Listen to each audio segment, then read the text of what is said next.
Hey there mga my loves Aquarius! Thank you so much for always staying here with me in this channel po. So yan, bago natin simulan ng reading na to for you guys, reminder sa hindi to for everybody. So just pick up the messages you think ay para sa iyo. At kung feel mo na ang reading na to ay for you, then this reading might really for you. And of course, wala tayong gender here. Babae, lalaki, LGBT, cross-watchers, you're all welcome here mga babes. Just take how this resonates and please apply this into your own unique situation.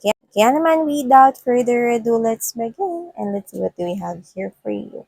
Hi and hello new subscribers! By the way, my name is Yan. And sa returning subscribers, thank you so much. Wala talaga ninyong kasawa-sawa, no? Na pagtambay here. So, yeah. Okay? So, let's go ahead and check out messages for you. Aquarius person, Angel guys, Archangel Michael, thank you so much. Can we have messages for Aquarius people, please?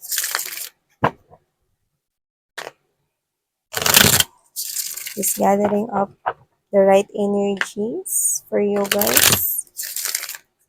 Tell me something about my Aquarius people. This is for Aquarius. Aquarius.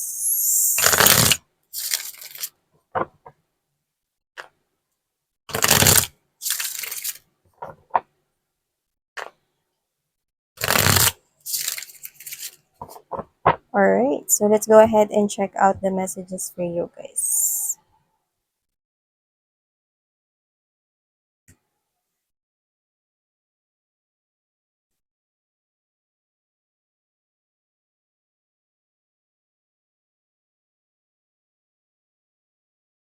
Kung meron kayong gustong simulan, go ahead. Nakikita ko no, na matagal na yung nakatambay sa isipan nyo. Ano man yan, plano na matagal nyo na pinag-iisipan. Ito na ang tamang oras para isagawa nyo yan, Aquarius. Okay? Right at the center of your reading, you've got the full card energy. This is a new beginning right here. Actually, matagal mo na yung pinag-iisipan. Yung nakuha ko dito. Pwedeng may kinalaman yan sa money, or finances or business right here. Go ahead because you will be stepping into this success state of energy. You will step into this king. From night, you're gonna step into this king of wands energy. You know what? Meron ka naman talagang guts, no? Para maisagawa yung pinaplano mo. Okay? Yung iba, strongly kasi money-related to. So, pwedeng meron kang gustong gawin, pero pwedeng hindi ganun kabuo or lack yung confidence mo or parang siguro yung may blockage na nagiging hindrance or nagiging harang rito na parang nagda-doubt ka, ay baka hindi ko to kaya, ay baka hindi ko talaga, kunyari, business to, ay baka hindi ko to kayang mapagtagumpayan na business na to, baka mag-fail to, sayang lang yung pinampuhunan ko rito, sayang lang lahat ng pagod at hirap ko, yan. Tagal mo na itong pinag-iisipan, nakikita ko rito, no? Parang tumira na to sa iyong bumbunan, no? Now it's time for you to take action, to make a move. Yeah. Okay, makikita mo na ikaw ay magiging successful at magtatagumpay ka dyan. For others, if whatever it is looks like, no, na pwedeng matagal na rin na meron rito tinitingnan ka na person, okay, nakikita ko dito na habang tumatagal, lalo mo lamang siyang nagugustuhan at pwedeng minamahal. So, kung sino man siya, mga babes, no, okay, it looks like kailangan mong itry for you to be able to see para hindi ka dyan nagda-doubt or hindi ka nagkakaroon ng sanga-sanga rito na parang mga hinuha, no, na hindi ka naman sure. Kasi alam mo, kapag ka iniisip mo yung mga bagay, no, at nagkakaroon ito ng sanga-sanga, no, ng mga parang hindi naman totoo, yun yung naa-attract mo, which is yun yung iniiwasan natin, Aquarius. So, kung sino man yung mga energies rito, no, na may matagal nang nagugustuhan, no, pero hindi pa kayo umaamin or nagko-confess na emotions and feelings, or baka naman hindi kayo to, kailangan niyang itry for him to be able, no, na makita ito, to see it, no, for himself or herself right here. Yan, no. Bago siya rito magpakain sa takot or bago kayo magpakain sa takot, i-try nyo muna kasi nakakuha tayo dito ng positibong outcome. 'Di ba? Malay nyo naman, naghihintayan lang din kayo. Especially, no, I'm getting that kind of energy na parang medyo may fear, may holding back a little bit right here. Pero, if kaperahan tong, pinag-iisipan ninyo or business, push, okay? ikaw ang hinihintay, no, ng vacancy na yan. Kung trabaho yan na naghahanap ka ng job or career, or ikaw yung hinihintay mga babes, no, ng mga customers or clients. So, parang may naririnig na tayo rito na, uy, kailan ka ba bubukas ng tindahan mo? Abangers na kami rito. Oh, yan, no. Waitings na lang sila sa'yo rito, no. So, ang nangyayari dito, meron ka na ditong suporta. May nakikita na tayo ditong mga tao na susuporta sa'yo rito. Yan, see? From night, you're gonna step into this King of Wands energy. Okay? You need to take action. Alright. Yeah, there's lots of money coming in for you guys. That's what I'm sensing. And you do not see that happening kasi nga may fear. Pero sa nakikita mo, di ba? You've got twos and twos right here. So may pag-aalinlangan dito, okay? Pero tingnan mo, ang sumunod naman dyan ay Six of Wands. Victory! Yan o, sa'yo ang corona na yan mga babes. So, hindi yan yung corona ni Balagtas. Ni Francisco Baltasar, no?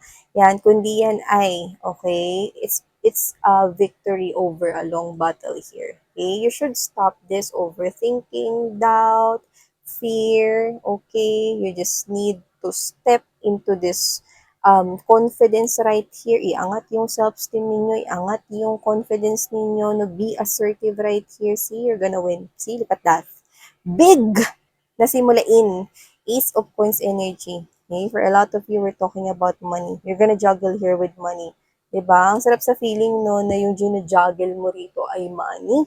So, yeah, no, nakikita ko, no, na meron ditong magandang oportunidad, no, na mapapalago rito, no, ang iyong kaperahan business, no. Sa akin to, kasi magsisimula na, no, yung 2024. Kaya naman, no, umpisa na para simulan mo yan.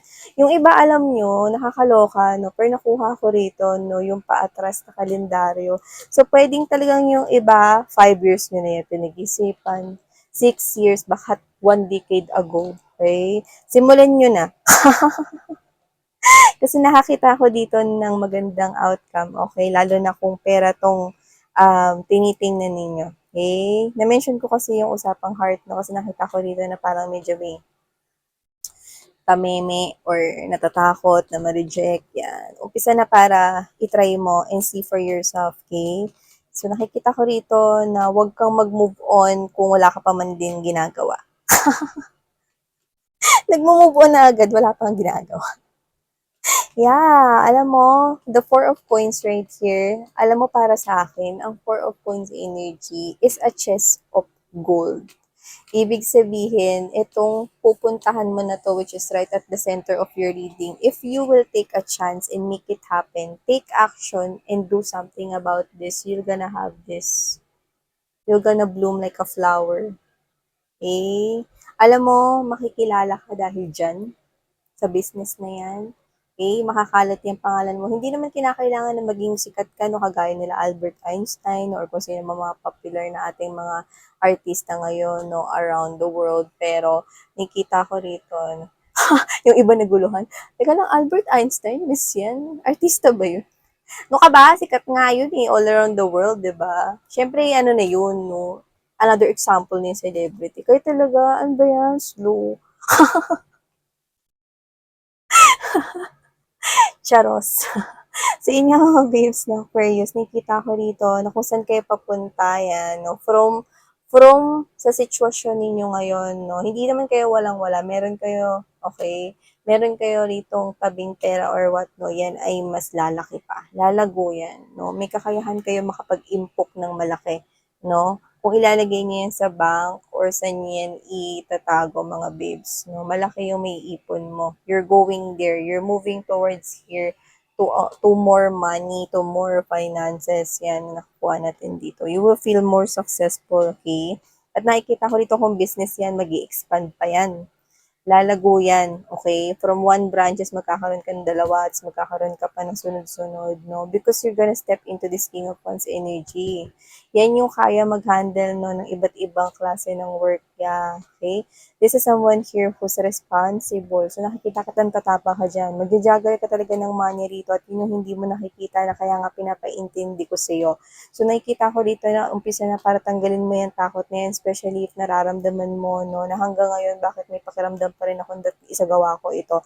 Because your spirits and angel guides right here. Parang tingin ko ang lakas ng pagkakasabi ko, may nagulat ba?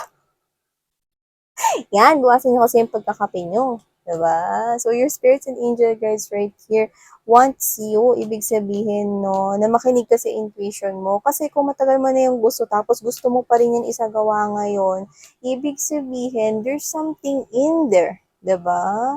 So, you need to push through. Okay? Make it happen. Ibig sabihin, para yan sa'yo. Yun yun. Huwag kang tumakas dyan, mahal. Okay? Kahit pa yan ay usapang pag-ibig, i-try mo. Okay? I-try mo para makita mo ng mga babes, no? Para may pakita mo dito na lumalaban ka. Yeah, okay? Kasi lahat ng bagay may dahilan. Lalo na yung tinitingnan mo, kung noon mo pa tinitingnan yan, siglo na lumipas. Dekada na, ilang taon na mga babes, no? Ang lumipas dito, no? Tapos single pa rin siya. There's reason for everything.